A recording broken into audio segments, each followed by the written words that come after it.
AskReddit by Love Nettles. Bill Gates said, "I will always choose a lazy person to do a difficult job because a lazy person will find an easy way to do it." What's a real life example of this? I was working as a stock boy in a supermarket, and when we had to fill the milk cooler, people would bust open a 12-pack of milk cartons and put them in one by one. On my first day, I just placed the 12-pack in the cooler and cut the plastic off on one side with my box cutter and yanked it from under it, and the look of the store manager and the other employee who was training me was pure bewilderment. From that day, everyone did it my way. Haha, I did this during the start of the pandemic with paper towels on an empty shelf. Thanks COVID panic buyers. Instead of opening the box of single roll paper towels and placing them on the shelf, I just cut off the bottom of the box and slid the rolls right out. Start of lockdown. My 9-year-old son was having worksheets emailed to complete at home. One day, left him at the laptop doing his maths while I made some dinner with my 3-year-old daughter. Walked into the living room with his dinner to find him asking the Alexa all of his maths questions. I wouldn't call that lazy so much as an intelligent use of the technology at hand. Learning and utilizing technology is probably a much better lesson learned than whatever the particular maths problems he was working on. Worked as a laborer at a nursery one summer. Daily tasks included manually watering 15,000 plants each day. Put together a back of the napkin plan to build an irrigation system and spent the next few weeks building it with some money from the boss. That system is still running 15 years later and does all the work now. I did automate myself out of the job and had to find another eventually. Couple years later, got my engineering degree. I'm convinced engineers are inherently lazy people that will spend a disproportionate effort to make things easier. That is precisely what engineering is. My brother-in-law spent a whole summer trying to figure out how to fix his sagging deck at the lake, which he could in theory crawl under and jack it up. It would have been a tunneling project. It's a 60x60 area all long 2x6 boards. Massive. I sat there long enough with enough beers in me to come up with the idea of just cutting a square out of the sagging area about 3 feet x 3 feet, jacking it up, then re-screwing down the boards. He paints the thing every spring with a roller and a house so it's not like the square cut shows up. He thought I was a genius. I was just lazy. Finally, a non-computer story. We had to hold a thermometer in water in chemistry class. It probably was only 20-minute experiment, but your arms get tired after a couple minutes and you can't let the thermometer touch the bottom of the pan or it won't get an accurate reading. So instead of sucking it up and just holding the thermometer, my lab partner built a contraption out of lab books and paper clips to somehow hold the thermometer in the water without it touching bottom. It was the stupidest looking thing you would ever see in a lab class, and our professor even walked over and said, "If it looks stupid, sounds stupid, but it works, then it isn't stupid." My lab partner and I joked that he wasn't talking about the contraption but the intellect of my lab partner. I had a math teacher that actively encouraged his students to be as lazy as possible, defining lazy as actively searching for ways to do as minimal work as possible. His logic was that, the way math is now, it could always be simplified and still work the same. Someone just needs to be lazy enough to find that. My favorite math teacher used to say that the best solution is the one you find. I was a paid intern at a large company during one summer back home from college. My work 95% consisted of using SAP, import to Excel, clean data and generate reports, occasionally create some tool someone needed. In the first 2 weeks after getting a hang of my responsibilities, writing all the Excel formulas needed, and basically automating 99% of my work, I was chilling. I went from actually working from 9-5 to maybe 1 hour tops a day. Finding, importing, cleaning, and reporting usually took hours, but with all the formulas it took 2 minutes of clicking. I then helped the other cool intern get his shit set up so we could both just chill. We could take 2-hour lunches, paid for by the company, and nobody said anything cause we were just getting so much more done than the other interns. OFC I helped for special tasks when asked, but those were simple 20-minute tasks building something in Excel. Overall, was the easiest stress-less internship of my life. What I'm getting from this thread is I should learn Excel and how to automate stuff. The clerk was asked to bring 145 white papers into the office. He doesn't want to count the papers manually, so he printed 145 blank sheets and took them in. Smart. He used a machine that counts as one of its functions, but not the primary function, to do the counting for him. It's just enough outside of the box that most people wouldn't think to do it at all. It took me like 3 months, but I automated a data pipeline to extract data, clean it up, and spit it out in an Excel or PDF format to one of our clients. I walked over to shoot the shit with the lady who handles my client and gives me tasks, and she told me we make 40k off them every month for that automated job. Fuck, I need to go start my own business. As a developer at least, it's quite common that everything you create at work belongs to the company. So make sure your script doesn't belong to them before you try and start a business with it. When Carl Friedrich Gauss, the famous German mathematician and physicist, was in elementary school, around 1784, his class was assigned the busy work task of adding all the numbers from 1 to 100, 1 plus 2 plus 3 plus 4, and so on. This usually kept the class quiet for half an hour or so. 7-year-old Carl was sitting quietly with the correct answer, 5050, while the rest of the class was just starting. So the surprised teacher asked him how he came up with the solution.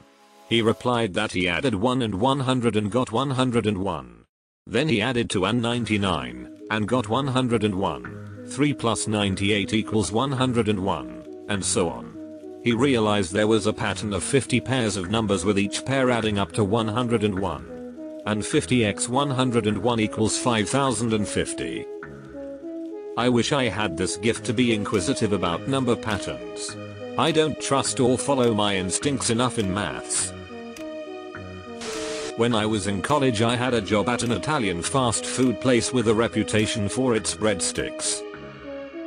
They came in frozen and needed a bit to thaw, so we'd take a giant 3x4 foot aluminum baking sheet, spread them out in a single layer with no spaces and cover it with a plastic bag, then leave it sit in the walk-in overnight.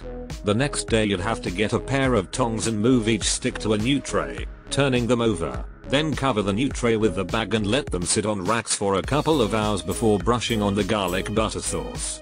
This was tedious enough that you'd usually be ready to brush the butter on the first tray as soon as you turned the last tray. I was given this task for the first time one morning and just did not want to deal with it. I realized if I put the second tray upside down on top of the first one, then turned it over and took the first tray out, I got exactly the same results. Blew the boss's mind when I did the 3-hour job in about 15 minutes. I was given a $0.05 hour raise. Ah yes, £0.05 seems adequate for saving 3 hours each time. I was once set to test a certain piece of equipment on a ship. The test involved attaching the unit to a reader, then run loads of command line commands. Then, one would have to make a copy of all the text, copy it into Word and save it as a real crappy looking report. There was hundreds of units, and they needed to be tested several times a year. We did about 20-30 a day. It would take several weeks to finish. I didn't know coding at the time, but always wanted to learn it. Within 2 months, I had made a program, even with a GUI, to spot faults with ease, instead of having to actually read the reports. The program could read 3 units at a time, and would automatically create a smooth PDF report and save it on our server, named with serial number and date. The job was now to attach 3 units, then wait for about 3 minutes, detach and attach new ones. Basically 30 seconds work, 3 minutes break. I could now test all units in a day, though I would typically spread it out over a couple more days. When I left the company, I left the program on the test computer. I got an email from an ex-colleague a few months later, saying they were using the program on several ships now. There wasn't any manual for the program, of course, but it was so straightforward that it wasn't needed. I plug clocks in at midnight so they're already set. Trip the main fuse in the house at midnight to do all the appliances to lol. Eating dinner out of the pot so there's fewer dishes to wash. I worked goods in for an aircraft manufacturer as a summer job at university. Parts would arrive, we'd open them and key in all the details into a terminal. That bit was long-winded. I discovered the terminal keyboard has assignable shortcuts, and set up a bunch of them for all the boilerplate such that keying in an item was about 6 keystrokes. Saved myself and my workmate hours every day, which we would spend pranking each other, other warehouse staff and staff at other sites. Made yourself more efficient and use the extra time to make your colleagues less efficient. Thanos balanced meme JPG. I had a manager in my 20s who detested the fact I turned a 2-hour process into a 15-minute process. It exposed how much lazier he was compared to me because when the higher-ups learned from other people at my level that I created the program, they took me aside and told me he took credit for it. They asked me how I felt about that. I told them what decisions they make regarding the manager's character is their decision. Just put yourselves in my shoes and consider it from that angle. They did nothing and I took the concept to a competitor who invested the money into making the program more robust and proprietary. My name was line 1 on the patent and trademark documents and I did well enough to semi-retire at 45. I credit Lee Iacocca for the inspiration. He went through a similar problem with higher-ups at Ford and his answer was to take his brain to Chrysler who would value it. Back in high school a lot of kids used to walk through his park to get home to school. A portion of the path went into the woods because it was just quicker than walking the actual trail. At one point in the walk through the woods, you had to go up this small but tedious hill, nothing major but it took like 10 seconds of hard work to go up it. You couldn't go around because one side was a small cliff to the creek below and other side had dense trees. One summer, a bunch of us got together and decided to just dig through that hill to make it flat. It took like 14 of us 3 good days to get through it. It was a hard 3 days but it was definitely worth it. Saved 10 seconds of hill climbing every morning and afternoon, 150 plus days of the year. And it wasn't just us, but hundreds of other kids who took the same party every day. Sometimes you need to put in a lot of work so your future selves can enjoy the easy way out. Some future railroad surveyors right here. I was invited to my friend's yearly apple picking. It was a full day of apples and kids and filling a truck for cider. I'm lazy and suggested we make the process more efficient with tarps on the ground. We managed in 2 hours what historically took all day. We didn't even get to the picnic lunch. Essentially, I ruined apple picking. IG. What did the tarp do to save time? Walkie-talkies. In every job I've ever had these things make your day far less labor intensive if used correctly. Good God, I wish we had these things. Spent 20 minutes of my coffee break at 3 AM trying to call the plant in an area with next to no service so they could let me in the building because my dumbass left my wallet inside. Didn't get my coffee either. Hopefully this hasn't been posted yet. https://thedailyWTF.com/articles/itupmunrobot right square bracket open bracket https://thedailyWTF.com articles itupmunrobot. Basically in order to restart a server, they made a robot that would eject its CD tray every time it couldn't ping it. Thanks, I like this story and I also feel sad for the CD tray reaching out for the button that was no longer there. Excellent. In Australia, explorers discovered a mountain that was taller than Mt Kosciuszko, which was thought to be the tallest mountain in Australia. Rather than cause confusion by telling everyone a new tallest mountain had been found, they simply named the new mountain Mt Kosciuszko and renamed the original to something else. I think I would have dynamited the top off the new mountain. I have a massive exercise to do at our year-end accountancy. My work previously got checked by another manager who spent over 3 weeks going over the data. Eventually she got shifted to another department and that workload fell on me. Basically self-audit and then present the data to the actual auditors. My previous manager was absolutely shit at Excel. I didn't let on, but I did all the audit on a separate file using simple, but out of the way, formulas. Not only did I reduce the task from 3 weeks to basically real-time checks, no time, but when I was told that I have to perform that exercise every month, my job became a doddle. I didn't let on that everything was automated by SUMIFs, indexing, max values and range checks. Living the dream. Sorry if I rambled on.